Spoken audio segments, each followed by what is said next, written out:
آپ تو اپنوں پر جان چھڑکنے والے انسان ہیں، ان پر گولیاں چلانا آپ کی تو فطرت میں ہی نہیں ہے، مجھے پتا ہے۔ گناہ کر کے گناہ کا احساس بھی نہ ہو۔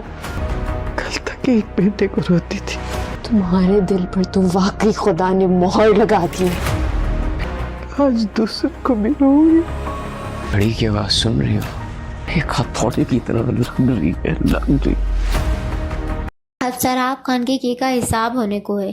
ایک طرف بھی جان کا دل خون کے آنسو رو رہا ہے کہ آخر سرداری اور اقتدار کی ہوس نے ان کے ہنستے بستے گھر کو کس موڑ پر لا کر کھڑا کر دیا ہے۔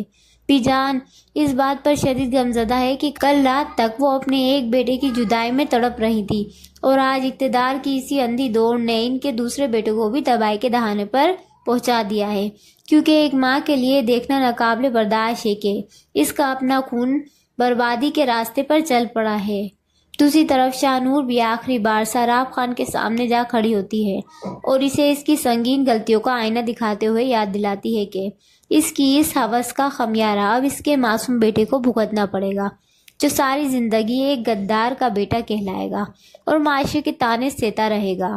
شاہ نور اسے واضح طور پر بتاتی ہے کہ سرداری کا جنون اس کے حواس پر اس قدر سوار ہو چکا ہے کہ اسے صحیح اور غلط کی تمیز نہیں رہی، لیکن اب وقت ہاتھ سے نکل چکا ہے اور اس کے حصے میں صرف پچھتاوا ہی آئے گا۔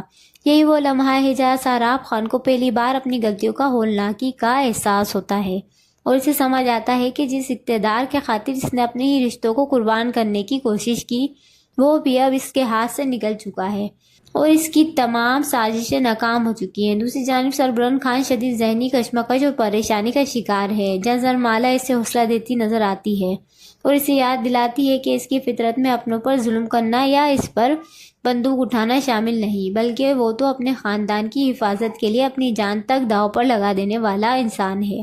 زرمالا کا یہ انداز ظاہر کرتا ہے کہ تمام تلخیوں اور نفرتوں کے باوجود سربرن خان شاید سراب خان کو جان سے مارنے کے بجائے معاف کرنے کا بڑا فیصلہ کر لے گا اور اسے اس کے انجام پر چھوڑ دے گا۔